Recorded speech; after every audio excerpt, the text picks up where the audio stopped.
So I've spent the weekend here reading Gish book, The Girl with the Baggage Claim. I don't have a physical copy here. I've been reading the Kindle version, which I don't prefer. I always prefer the physical book, but at least the Kindle comes very quickly. It's available at the touch of a button.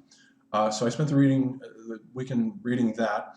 The Girl with the Baggage Claim.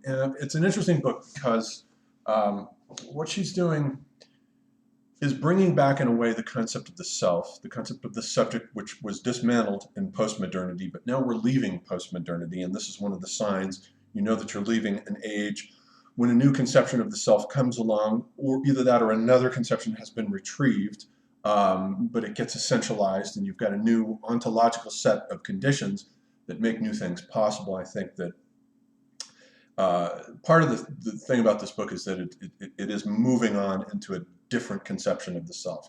There's an Asian self that she says, and there's a Western self. The Western sense of subjectivity she analogizes to the pit of an avocado. It's got a hard, transcendental sort of core to it with a very strong, firm sense of identity. We don't like the idea of plagiarizing. This Western concept of the self, we don't like copies, fakes, forgeries, or anything like that, whereas the Asian idea of the self is what she calls a flexi self. It has very fluid boundaries, and the sense of identity isn't the same. The title refers to a girl who was interviewed long distance and passed all kinds of tests, was very good at English, and so the academic authorities were very much interested in her. So they sent someone to go pick her up at the airport, and they go to the baggage claim, and there is another woman in her place, her sister. So the family has sent the sister. What's the difference? So already there's a sense there that the Chinese sense of identity is very fluid, very different. And she says this is Asian, but she's of Chinese descent, so she's mostly focusing here on the Chinese sense of the subject, the self. And then she brings up the example of Zaha Hadid, the Iraqi architect, very great genius, and the design that she did for a building in Wangjing, beautiful organic forms that look at those as though they've been just thrust up out of the earth, almost like geological formations. Very beautiful work of architecture, which was then just simply copied by the city of Chongqing. They took two of the buildings and simply copied them. So there again, we have this sense of fluidity. And she talks about how there's a long tradition in Chinese art of forging copies. A master painter might have a master forger with him who makes copies of his paintings and then sometimes hands them to the master for him to sign, even though the pupil has created the painting. And then she points to the village of Dafen, which is a kind of an artist colony that's got a whole industry based upon producing copies of Van Goghs, Rembrandts, Jackson Pollock, anyone you want. They will paint to specification whatever you want. They'll sign each other's works. There's all kinds of fluidity of identity there. And indeed, the Shanghai Art Expo 2010, they all agreed to do a kind of giant Mona Lisa, 500 of these artists, each one doing a different portion of a total image of her across these 500 canvases, and they all fit perfectly together, and they all look like they've been done by the same artist. There it is. That's a perfect example, if you look that image up, of a Chinese hyper-individual. There's a fluid sense of identity moving through these paintings. It's a more collective sense of the subject as someone who is capable of appropriating other identities. Sometimes Chinese authors in China will use each other's names and sign each other's books. It's not the same sense of the Western self as a metaphysical transcendent entity. And I think that if this book had been written, there's 2 points here. One is that if this book had been written by a Westerner or someone of non-Asian descent, I think they would have been castigated and regarded as racist and as an Orientalizer. How dare you essentialize Asia and say that there's an Asian mind with a structure to it that's totally different from the Western mind. But see, that's all postmodern. That kind of liquidation of the self was postmodernism. It's gone. It's dying behind us. The self is being retrieved now in hypermodernity by thinkers like Alain Badiou and Slavoj Žižek, who I think are very good examples of hypermodern thinkers. They're bringing the subject back. The subject is the one who is faithful, according to Badiou, to a truth event. And that fidelity to a truth event subjectivizes him or her and creates them. So we're getting concepts of the self that are coming back in now. And they're all over the place. So we've got a lot of different kinds of subjectivities to take in mind and consider. But I think that it's worth examining a bit the prehistory of all this, sort of going back. What fascinates me is going back to the origins of these two different selves. Let's say the Chinese sense of self. She says Asian, but she tends to focus on China, and the Western sense of self, which I characterized long ago in a manuscript, actually, that I never did finish, as the conflict between the wonder child and the elders. And in the West, we have this idea of innovation. We love innovation. And if you go back and look at the history of the West, starting with the Iliad concerns the rage of Achilles, and one has to wonder, is it any accident that Achilles is the youngest character of all the Greek Mycenaean warriors in that narrative? He's the youngest one there. He's something like 23 years old. That's different now, and he's leading the way. He's the sort of path breaker there. And I think this Western sense of the self came into being out of the strife and collapse that attended the 12th century BC Dark Age event, in which we had marauding sea peoples pouring in out of the Black Sea, destroying Mycenaean civilization, destroying the Hittites, raiding all across the coasts in Palestine, taking on Egypt. There was a huge collapse. The Exodus event may have took place at that time. The Trojan War seems to be dated Troy level 6, 1250 BC, also at about that time. And then out of all this comes this sense of youth, the one who is young. The conflict in the Iliad isn't over a girl. The conflict is between the younger generation of warrior represented by Achilles and the older generation represented by Agamemnon, a much older man whose generation is fading off. And the wonder child becomes, of course, the Kouros, the great, noble, beautiful, young youth, male youth, the Kouros. The female is the virgin, the Kori. But the Kouros is the grave statue of the beautiful, perfect young man who becomes the icon, essentially, of Greek civilization from that point on. There are no old men represented in Greek statuary until the Hellenistic period. In other words, the period when the iconotypes and archetypes are beginning to loosen up and crumble and disintegrate. Once that loosening happens, then you start getting bizarre and unusual iconotypes that start infecting Greek art. And then you start seeing statues of old men coming in. That doesn't happen until later. Chinese art is totally different. Lao-tzu and Confucius are both represented as grizzled old men. There are no young men in Chinese mythology, essentially, as far as the deities go. They're all represented as at least middle-aged or old men. The old man, the elder, the Lao-tzu Confucius figure is the primary figure there. And it always seems to have been in China. If you go back to the origins and look for, and this is connected with Jen's flexi self, but it's also connected with the resistance to innovation.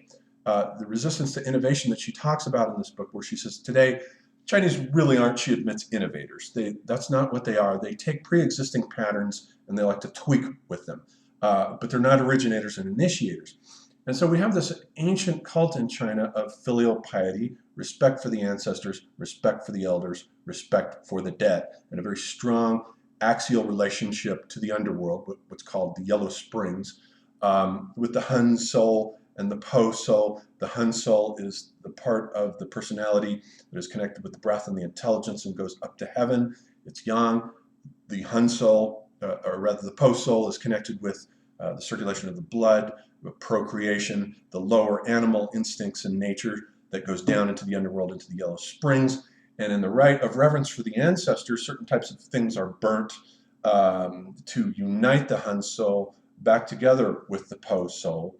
And the cult of the ancestors is there from the beginning, and there's very little innovation. If you look at Chinese civilization from about 3000 BC down to about 600 BC, and that covers an enormous period, 1,000 years of Neolithic civilization, 3,000 to 2,000.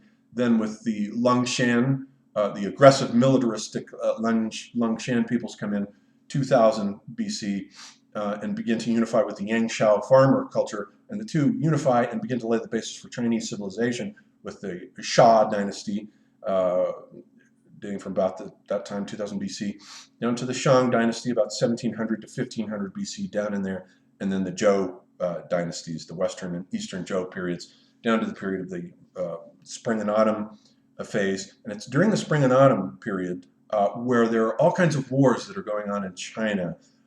Everything is being disrupted. All the patterns are being disrupted. The iconic types are shifting and rumbling.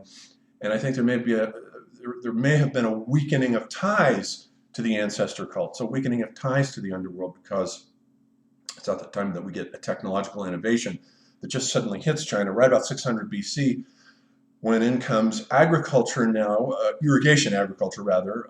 The plow comes in, metal currency comes in, iron use starts coming in.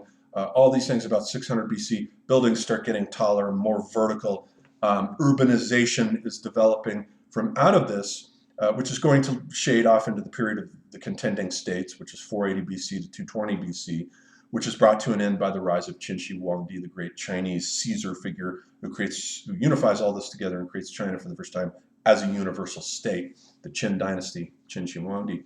But the great philosophers, Confucius and Lao-tzu, come out of this, what's called the 100 Schools development that's taking place during all of this chaos. As the weakening of the ties to the underworld is taking place, ancestor cults fell out of favor during this period as the local nobles wanted to tie themselves with their local deities and also with cosmic powers. And so the ties to the underworld were loosening at this period, and it's not a coincidence that once that happens, the ties to the underworld begin to weaken. Suddenly technological innovation starts happening.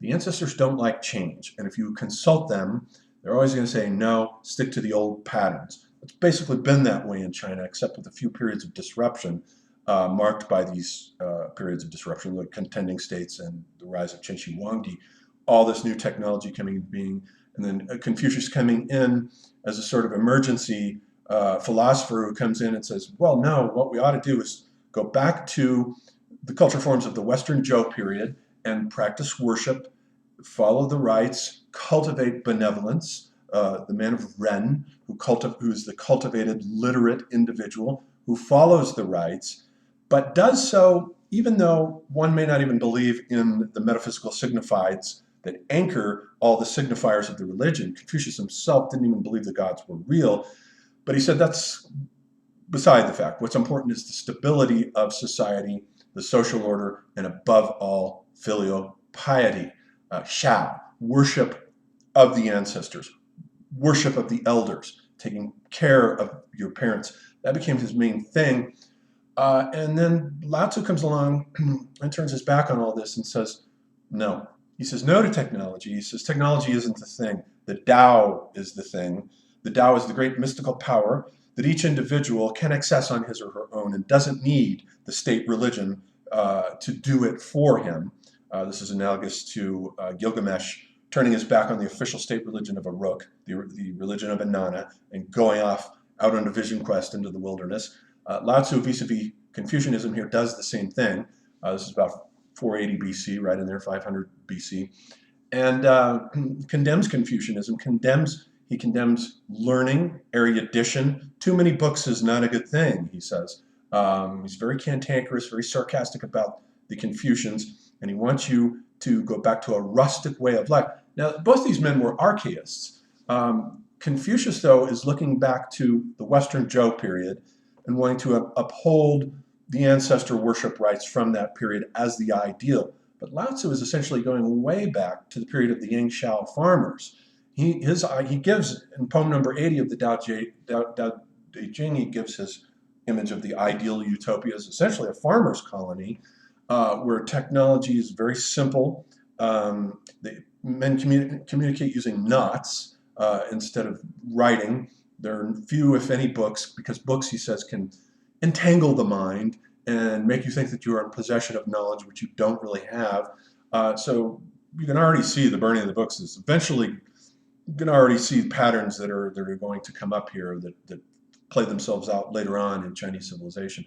But that's Confucius and Lao-tzu and the relationship to the cult of the underworld, the weakening of ties to the underworld.